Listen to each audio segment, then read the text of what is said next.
आकाशवल्लेपविदूरगोऽहम् आदित्यवद् भास्यविलक्षणोऽहम्।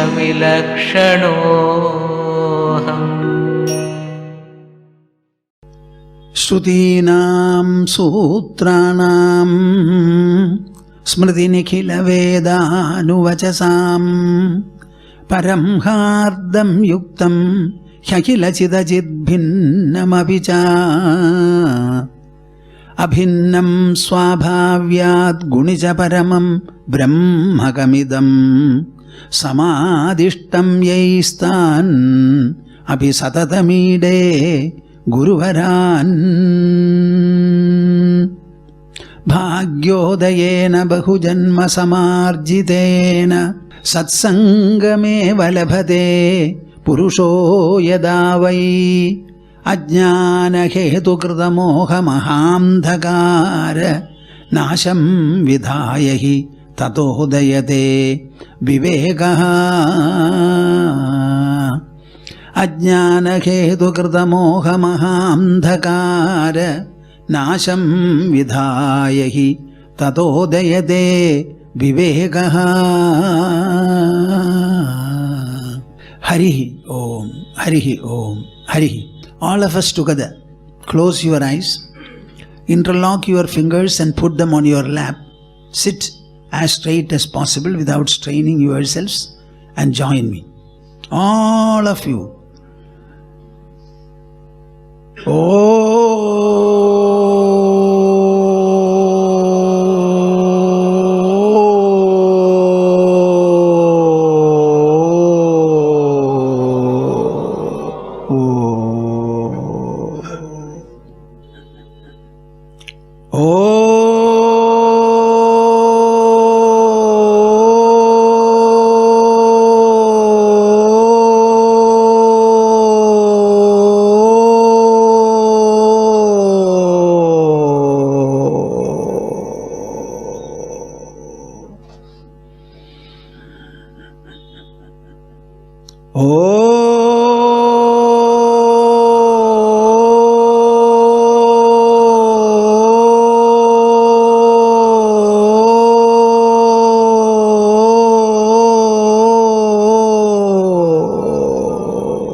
Harihi Om Tats Jaya Guru.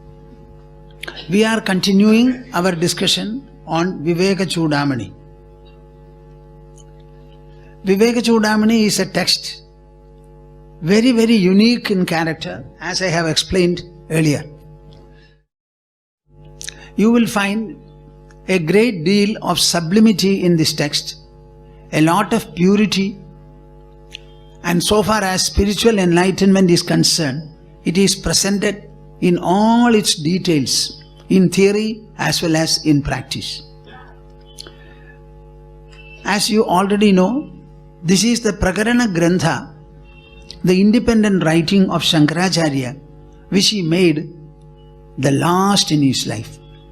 So naturally you will find all the sublimity and maturity that you can think of in an author as well as his production. The name is very suggestive, Viveka Chudamani. People generally have the habit of wearing ornaments to ornament and enrich their body, not in terms of health, but in terms of appearance. Whenever you go anywhere, you must have a good dress. Dress is very important, and it should be worn also very well. There are people who are unable to wear good dress in a nice manner. There are some people who can wear even an apparently lesser level of dress in a very beautiful manner.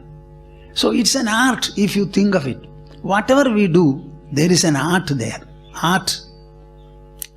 That art is something very important.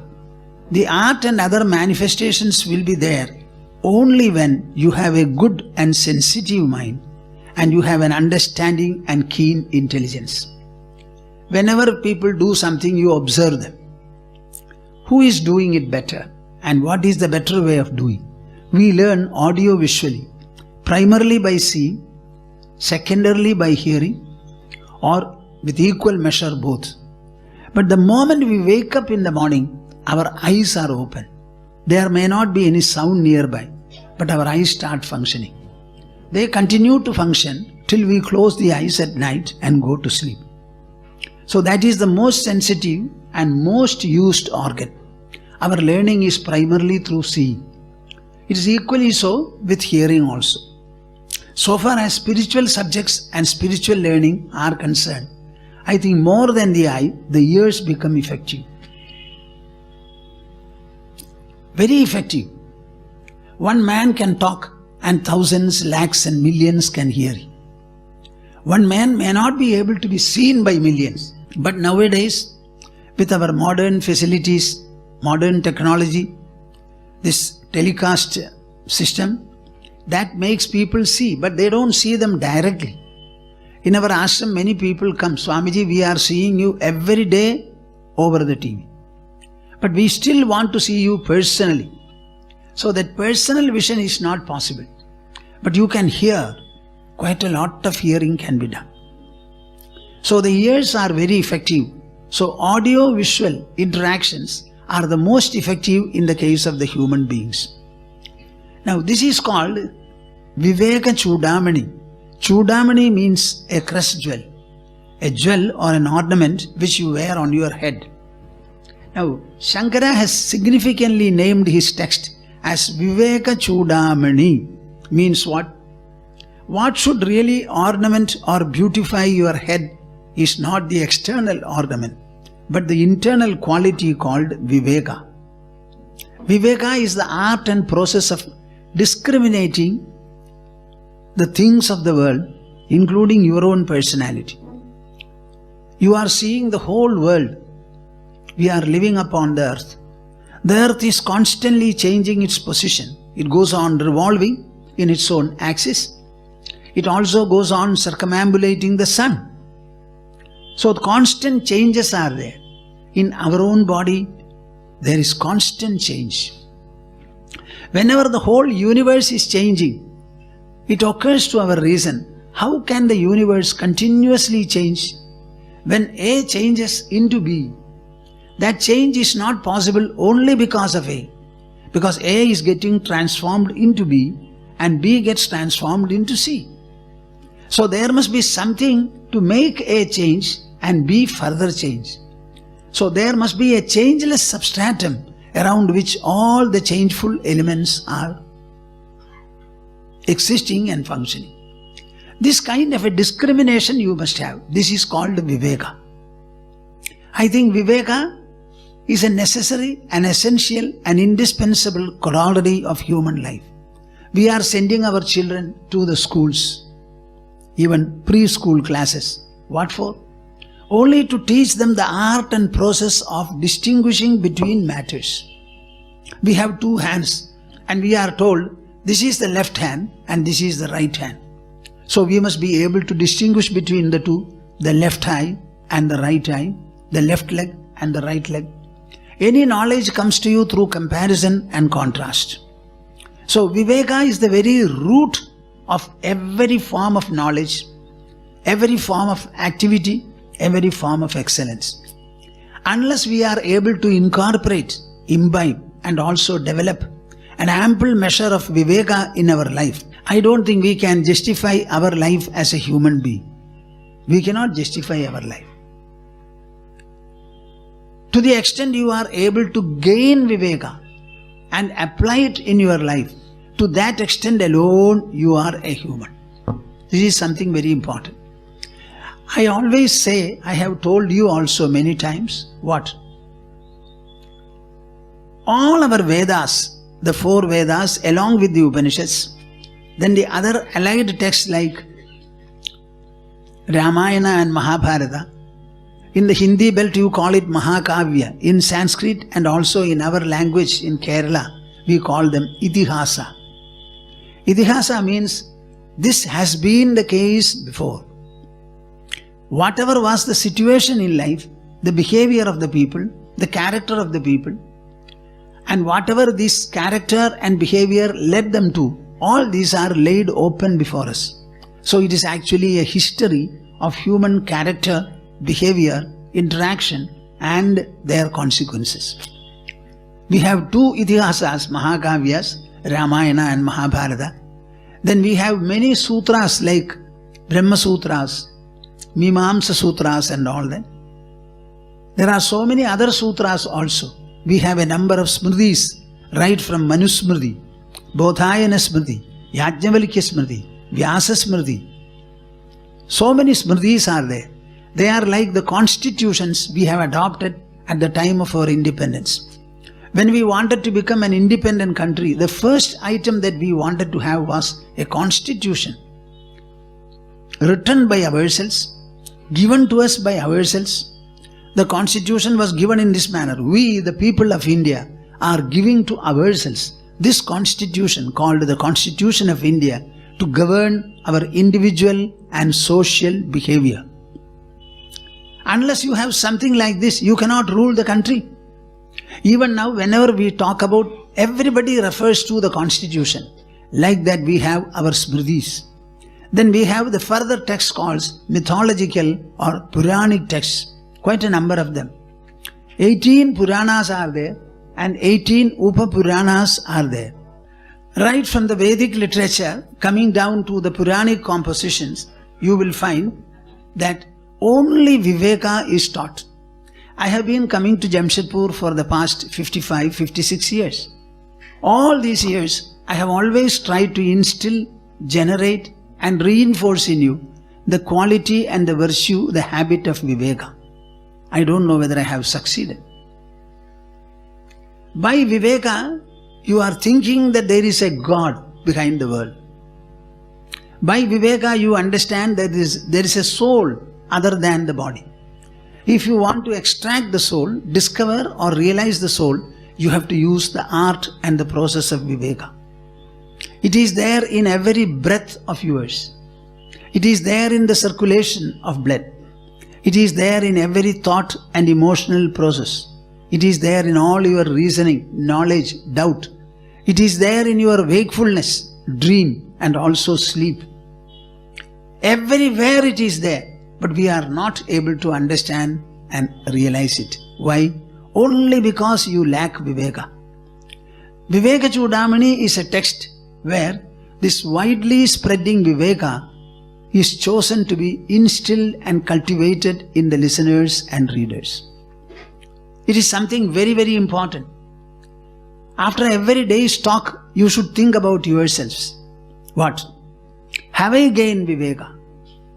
Is my Viveka enhanced, increased? If so, how much? Am I able to understand truth better? Can I sift fact from fallacy? Can I sift the reality from imagination? In this way, you should start thinking. So this is a wonderful text. It is revolving around the concept of self and self-realization. Another phrase that I can use is, it speaks about Jivan Mukti. Mukti means freedom. Jivan Mukti means freedom which you realize while you are living here and now. Many people have an idea of Mukti. What is that? Mukti or freedom is something that we are going to get after the death. No more birth in the mother's womb. Many people even now think that moksha is like that. It is not at all so. Moksha is for your mind. It is for your intelligence. It is for your ego. And these three elements are there only when you are living now. As you suffer from bondage, its effects, so you will start rejoicing over freedom and its benefits. That Jivan Mukti is the subject of discussion there. Here, Shankara presents a disciple going to a guru. And he speaks about who is a guru. This is something that you should understand. In the spiritual life of seeking, you will find the maximum place and importance are given to the guru. Without a guru, you will never be able to make a success of your seeking. As I told you that, all the spiritual literature, philosophical literature, religious literature of our country is only trying to instill Viveka. In all our practices, temple practices, pilgrimage practices, various forms of rituals and ceremonies, in all of them, Viveka alone is taught, at least sought to be imparted. But how many people have Viveka? Just see, in spite of all these practices. Why you are not having it? Because you have nobody to teach you, to point out what is true and what is Viveka. As long as you make an independent effort, you are never going to succeed at all. Even if you have a guru, there will be no difference. Unless you interact with him, sit near his feet, ask him to tell you, speak to you, raise your questions, raise your doubts, ask for clarification and be governed by it. I am getting many letters from the telecast viewers and very interesting questions. Some people are asking about, should I perform Shraddha for the departed souls? We are told that Atma is immortal, it is unborn and undying. If it is unborn and undying, is it not so with our departed souls? Yes. Then why are we performing this Shraddha? They need food and drink when they had a body. When the body has been shed, why are we giving them balls of rice and the other things? Will they come and eat? Please explain to me. One question is like that. Others have raised some very technical questions, religious questions. The position given to a departed soul, it is something like this. Your father has a position. Father's father has another position. And his father, always Shraddha is performed for 3 generations. Now, for you, your father is father, his father is grandfather and great-grandfather. When your children start doing Shraddha for you, then you become the father and your father becomes another person. So the same person assuming 2 or 3 different statuses, I am not able to reconcile with, he says. This question I had encountered for the first time. So I said, I will have to go into this consideration. I will ask 1 or 2 people, what exactly is the practice? I have not performed any Shraddha in my life. I became a sannyasin when my parents were alive. And thereafter as a sannyasin, I had no occasion to perform Shraddha for my parents. So I don't know about it. So I said, I will inquire and find out and answer you. Now I have got information. I will take some time to reply that man. See, very interesting question. All these are questions. So ultimately it is a matter of Viveka, Viveka and Viveka alone. This Viveka is sought very well here. Now Shankara goes on speaking that the spiritual seeking, that seeker must have some qualifications. These qualifications have already been discussed here. I think we have come to verse number 33 as Ma tells me. So the qualifications are briefly, the first is Nitya, Anitya, Vastu, Viveka. Viveka, discrimination with regard to Nitya and Anitya Vastus. What is real and eternal and what is fleeting and evanescent. The discrimination between the two. If you apply this discrimination, you will find the whole world is transitory. Your body also is transitory. Our family members, the house and the belongings we have, all of them are nashwara, transitory. If all these are transitory, what is the eternal becomes a necessary question. If you seek what is eternal, then you can only find it within yourself in the form of I, which remains eternal ever since we are born till we die. Your body has undergone a number of changes. Mind also is undergoing a number of changes. Intelligence and ego also. Nevertheless, we remain constant. That constancy or constantness in us, it comes from that I. That is what you refer to. By I, we are not referring to the body. The body is my body. Mind is my mind. Intelligence is my intelligence. And ego is my ego. So I stand separately. And that does not undergo any change at all. So that is the eternal factor. If you are able to discriminate in this manner, you have said to have Viveka in sufficient measure. And you can develop it. The next is Ihamutra Phala Bhoga Viragaha. What does it mean?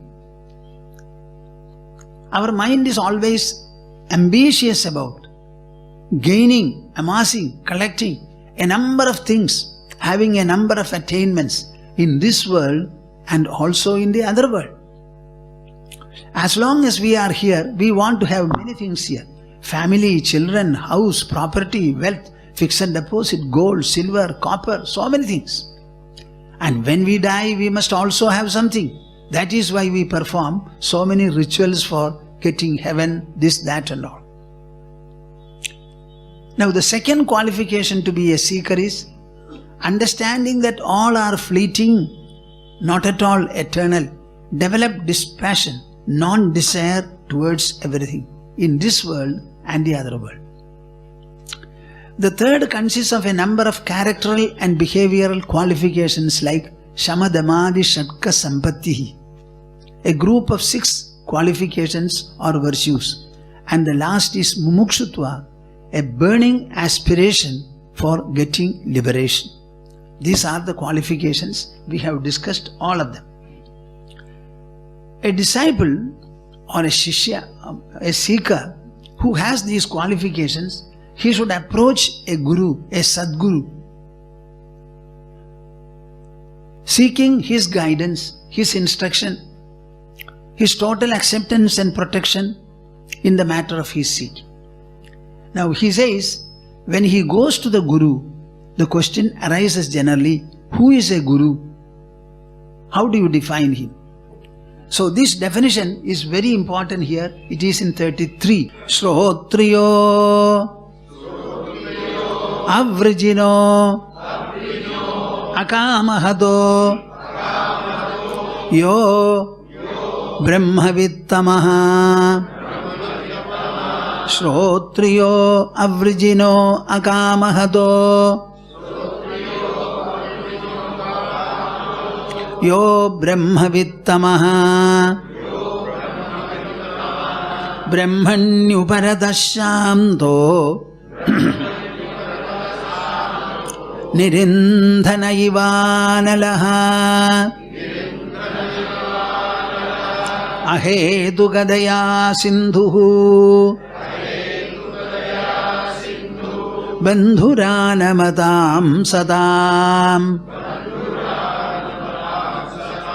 Ahedugadaya Sindhuhu Bandhuranamatam Sadam. Shrotriyaha, बोलिए, अव्रजिनः अकामहतः यः ब्रह्मवित्तमः ब्रह्मणि उपरतः ब्रह्मण्युपरतः शान्तः निरिन्धनः इव अनलः इवानलः अहेतुकदया सिन्धुः बन्धुः आनमताम् सताम् अहेतुकदया सिन्धुः बन्धुरानमताम् अहेतुकदया सिन्धुर् बन्धुरानमताम् Sadam. See, a very beautiful definition. Why are these definitions given? If you ask me, there is a clear answer. You should not dispose them off as a piece of information. It is not so much for any disciple to judge a guru, but it is for the guru himself to judge himself. When Shankara speaks about the lakshanas or the merits or qualifications of a guru, anybody who is teaching, he must apply these to himself and find out, do I conform to these things mentioned here? So it's a very beautiful description. Shrotriyaha. Shruti means the scriptures. Shrotriya means one who is well versed in our scriptures. In India, we have got the great treasure of the beginningless Anadi Vedas. And the Vedas are actually a treasure. I don't know how and when they began. We cannot say. It is prehistoric. Prehistoric means what? Before history. If it is before history, we cannot refer to any period at all. Only within the history we have something like so many years earlier. But if it is a prehistoric item, we cannot say anything at all. Anything at all about it. So we have got the Anadi Vedas. And the Vedas are the first and the last testimony for spiritual wisdom and spiritual realization. And from then on, as I told you, we have a number of texts and compositions written on the subject. A person must have generally a knowledge of these scriptures. May not be literally full. He should know what are the Vedas. Particularly in the spiritual context, it is the Upanishads, the end portion of the Vedas. He should know what that is. The Upanishads are. Then he should know what is written in Brahma Sutras, in Bhagavad Gita. So far as spiritual wisdom is concerned, we have got a combination of three important texts, fundamental texts. The first is the Upanishads, 10 plus 1, 11 Upanishads. The second is Bhagavad Gita, a commentary by Krishna on the Upanishads themselves. The third, Brahma Sutras, which are in the form of aphoristic, pithy statements, cryptic statements, where you will find all the thought processes of the Upanishads connected together as if beads in a garland. These are the three fundamental texts. They are called Prasthanatrayam. Three items which govern the spiritual journey of the human. Prasthanatrayam. So a person must have a reasonably good knowledge of the Shastras. It is called Shruti because it has to be said, heard and learned. Earlier times we did not have anything like writing for the Vedas. It was all learned from the teacher when he was reciting and teaching. Thereafter the students themselves became teachers and it was imparted from mouth to ear, mouth to ear, mouth to ear. That is why it is called Shruti. Shruti. That which you listen to and learn. So he must be a Shrotriya, well versed in the scriptures. The second is Avrijinaha. He should not have anything ignoble, sinful or immoral about him. He must have a lifestyle which is acceptable to the others, which will evoke appreciation, adoration, etc. in the people around. So he should not have any bad habits. What shall I say about bad habits? The common bad habits are what? The use of tobacco in any form, smoking, chewing, etc. Then using liquor, and also eating meat and the other things. These are considered to be not very good and noble practices. Loke vyavaya amishamadya seva nitya astu jantoho nahi tatra chodana. Actually, it does not require any motivation for anybody to get into these bad habits. Unless he has discrimination, he will not be able to keep away from them. So then immoral practices. If you have a regular marriage, you have 1 or 2 children, there is nothing wrong. But anything besides that, before marriage, after marriage, it will never be accepted as good. So these are something called very irregular and unacceptable ways of life. So Avrijinaha means a man free from all these blemishes. He must live a normal, moral and ethical life. He should not have any bad habits. His interaction should be acceptable. He should not get irritated, always getting angry. Acceptable person, an amiable person. Avrijinaha, akamahataha. A spiritual man should have no desire at all in his mind. Even if lecturing, suppose he is teaching the others, it should be just like the clouds shedding the rain. It must be like the trees bearing fruits and flowers. They do so. I don't think the tree makes use of any of the fruit. It doesn't have any expectation. In our ashram, there are some mango trees and they bear a number of mangoes. Many of them just fall because nobody is there to pluck them. You know why? Primarily because there is a type of ant which will never allow you to climb up. They bite you left and left. Hundreds of them will come. So all these mango trees are full of such ants. So who will get upon them? We used to pluck them with a stick, etc., hook, as much as you can. But at the higher levels, nobody can get. So they will fall. The tree never complains. We also don't complain. No desire at all. Now you may wonder, without any desire, can you live in this world?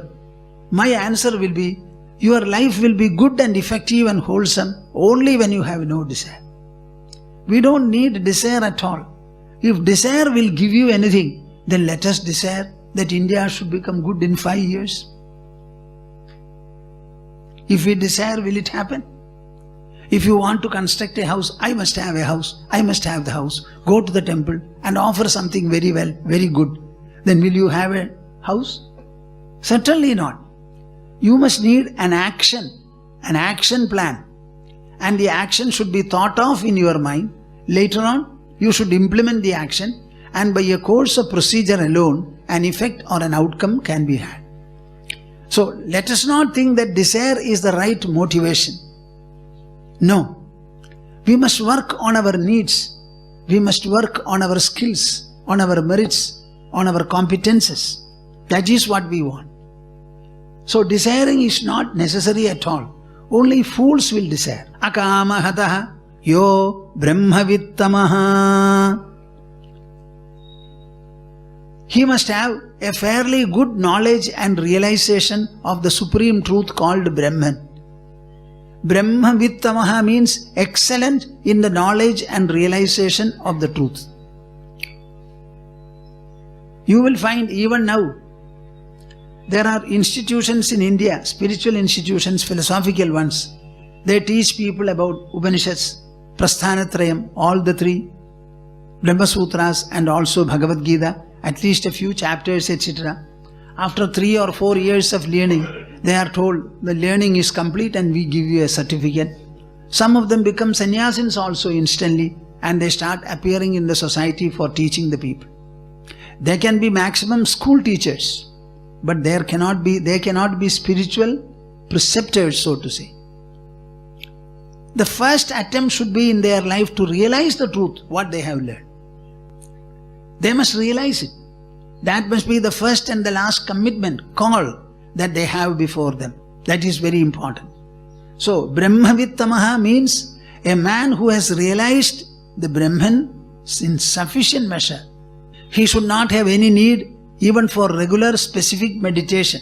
His realization should be uniform, constant, wholesome. Everything is Brahman. Nothing is besides Brahman. So such a realization he must have.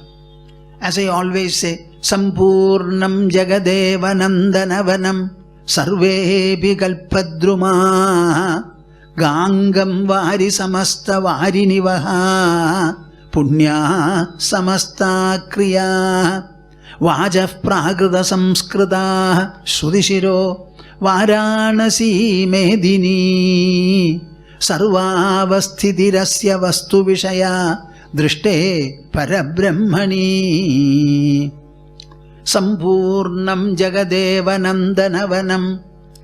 Now this is the kind of perception a Brahmavittama will have. Sampurnam Jagad, the whole world.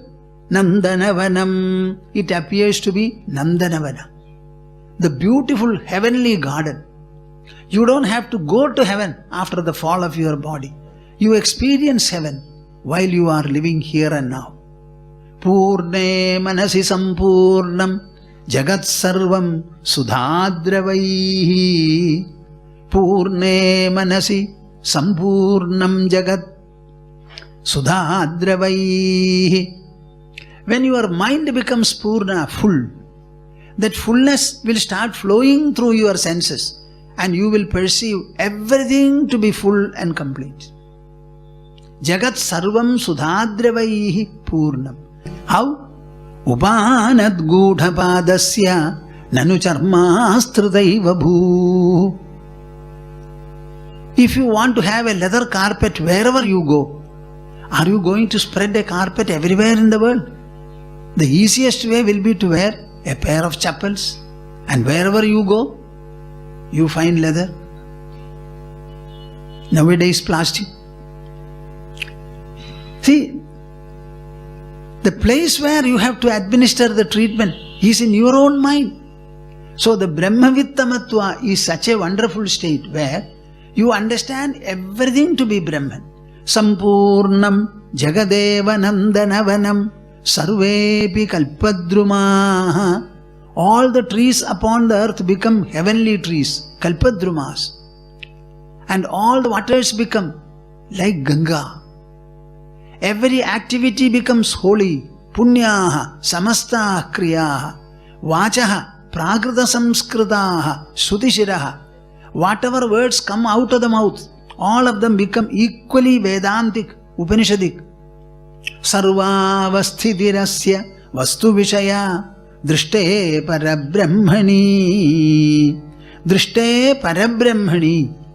When the supreme truth, Parabrahman, is really seen, perceived and realized, all the states of yours, the wakefulness, the dream and the sleep, all of them equally become holy, equally become godly.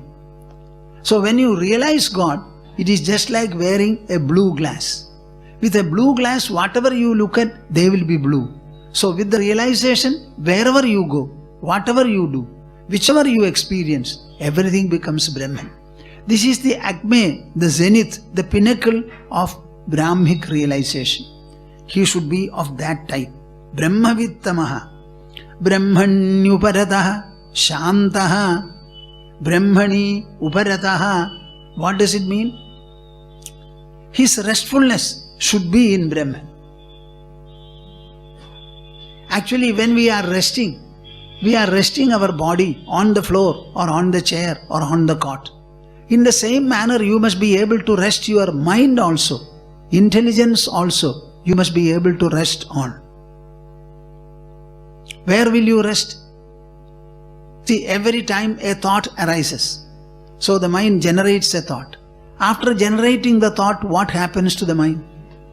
Without the thought, it remains. Where does it remain? Actually, the one source where everybody can rest or everything can rest, that is actually the Self, the Brahman. Brahmanyuparata shanto, shantaha. He must be calm, patient. Nirindhanaivanalaha. It is not a shantada of a temporary or transitory nature. It is a shantada that comes to the man of realization at the end of his life of seeking. I have understood what is to be understood. I have gained what is to be gained. I have nothing more to achieve, gain or have. I am full and complete within myself. There is nothing plus for me and there is nothing minus for me. I have always a simple question to ask. All these years you have made an effort. Can you tell me, in your inward personality, have you added anything to yourself? You had a body, you still have a body.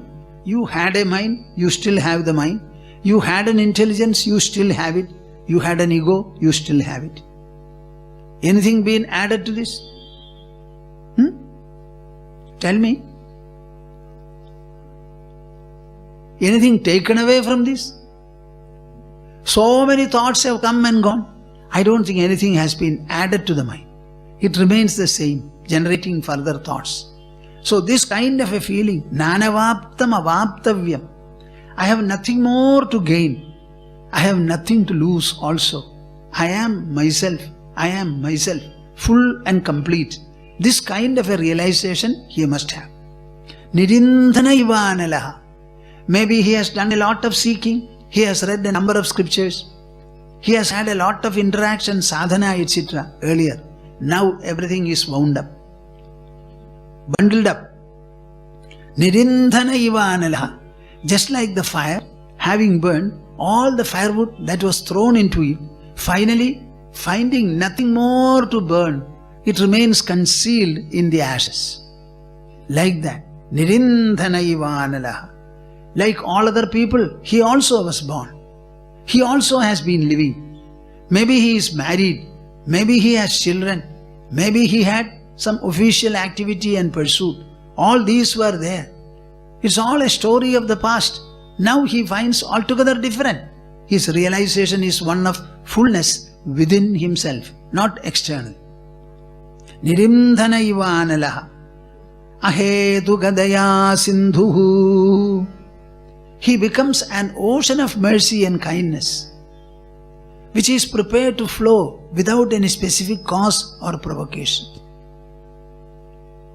He has no more selfishness in him, no more hatred, intolerance about anything. Everything in this world has a place in his heart, as God himself has. That kind of an expansion he grows or he has within himself. Ahetu gadaya sindhu. So he becomes merciful, kind and compassionate. Such compassion you may try to think, oh, why is it? Why is it? In our ashram I have told you, regularly help seekers come. We call them help seekers. A phrase that we have evolved. They need some help and assistance. So whenever somebody comes, previously I used to go and see them. Nowadays I don't always see. I sometimes say, if he is a new man, ask him to stand there. I will see him from the second floor and then decide and tell you. Otherwise I go, I discuss with him what are the needs, etc. I ask, and finally we come to a conclusion and we give them some money or something else. If there are girls to be married, we have purchased a little better type of sarees there. So we say, who is the girl to be married? Bring her. And near the marriage date, so we get the saree and give them some, maybe 200, 300, 500 or more rupees. So many different types of people come. I simply ask them, we discuss with them, and then we decide upon, we give. You know, in giving, I have been telling all the people in the ashram, let us not find out who takes and what he does. Some yatris come, particularly from the north. So one time, a yatri came. It was a rainy season. So Ma has bought some umbrellas there and kept. So that time he wanted an umbrella. So I gave him an umbrella. It was a new umbrella. First of all, I removed the cover, paper cover. Then I thought, let the cover be there and gave it to him. He received it and went away. The second or third day, somebody was reporting, Swamiji, you had given some umbrella to somebody. He said, not. That man has sold it here and gone. Thereafter, I was not giving the cover. I will remove the cover and give. See, one man has sold it. Therefore what? Now, are you the seller or are you the giver? You tell me. We are giving. The other people are taking. If they misuse it, it is their responsibility. Why are you worried about it? If one man has done, you are going to punish the others. So somebody has taken and he has sold it. So you will also sell. So I will not give. Can you say like that? So I think we have to have a lot of liberality. If you would like to give, apply your judgment and give. Never worry about it. I think a few people should do like this also. Then only your mind will be purified and raised to a noble level. Why are we worried about it? You have, and you have a mind to give. Thank God that you have something to give and you have a mind to give. Use both of them and be happy. And why are you worried about what he did? When you receive something from the others, use it properly. So, ahetuka daya sindhu. This is something very, very important. Ahetuka daya sindhu. You are giving because you have a nature to give. You feel like giving. That's a great quality, udarata. Udarata. That udarata is enriching to you. And thank God there are people who ask something for you. Suppose the world and the society, both of them are sufficiently resourceful and nobody comes and asks you for anything, what will you do? You will have to throw it into the river or bury it in the earth. Nobody is there to receive anything. What will you do? I think we should rewrite our mind. Every time the focus should be your own mind and its enrichment. Ahetuka daya sindhuhu bandhur anamatam satam. He is actually a friend. One is sympathy, another is friendship. What is meant by friendship? There is an exchange between two friends every time. A and B are friends, so they will start talking about each other, talking to each other about each, and they will come to know what the other man needs, if at all, and what you can give. So recognizing the need without any provocation or saying or specific demand, you try to help him. In the same manner, bandhuhu anamatam satam, good and noble people who come and prostrate before him, he acts as a friend, not otherwise. Not otherwise. My dear Mahatma, please bless me. I would like to be your disciple. Please give me some instruction. Okay, you sit here. I will try to give you instruction. The moment he becomes insensitive, Mahatma will keep away. It is for you to cling to them as much as you can. They will not be overbearing. They will not be constantly demanding, etc. It is for you to cling to them. That is something very, very important. Bandhur anamatam satam. The word satam means for good and noble people. Anamatam, who come, prostrate before them and register humility, fondness and a kind of bond with them. For them they act as a friend. Friend means what? They will share whatever wisdom, virtues and excellence they have with the other. And maybe when something which the other party gives, the Shishya gives, in the form of Pada Samarpana, offering, etc., they will make use of it for their purposes. So material things the Shishyas may give, and spiritual gifts the Guru will give. So it becomes a beautiful exchange. Bandhur anamatam satam. The Guru has nothing to give you except spiritual bounties. And the Shishyas have nothing to give to the Guru except material items. So these two are beautifully exchanged. That is why it is called friendship or bandhutva. Shrotriyo avrijino akamahato yo brahmavittamaha brahmanyuparatashyamto nirindhana ivanalaha ahetukadaya sindhu bandhuhu anamatam sadam.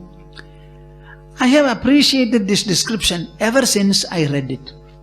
Especially the last line, ahetukadaya sindhu bandhur anamatam sadam.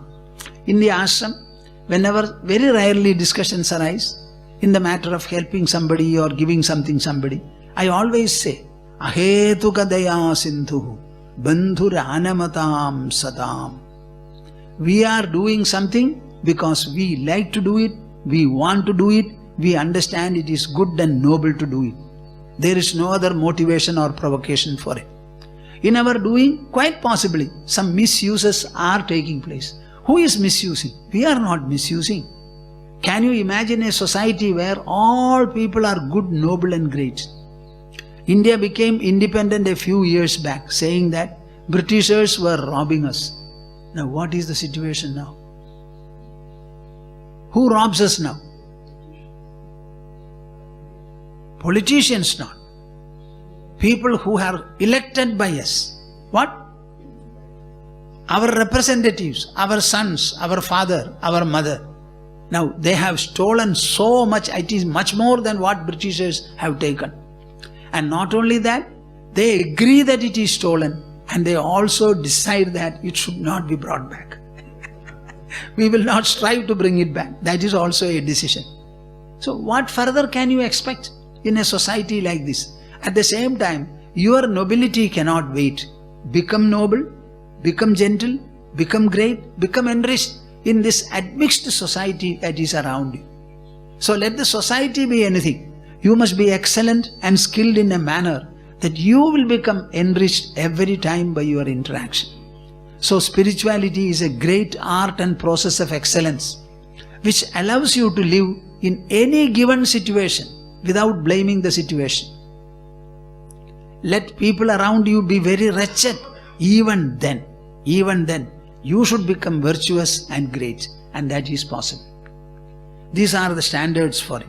Ahetuka daya sindhuhu bandhuhu anamatam sada.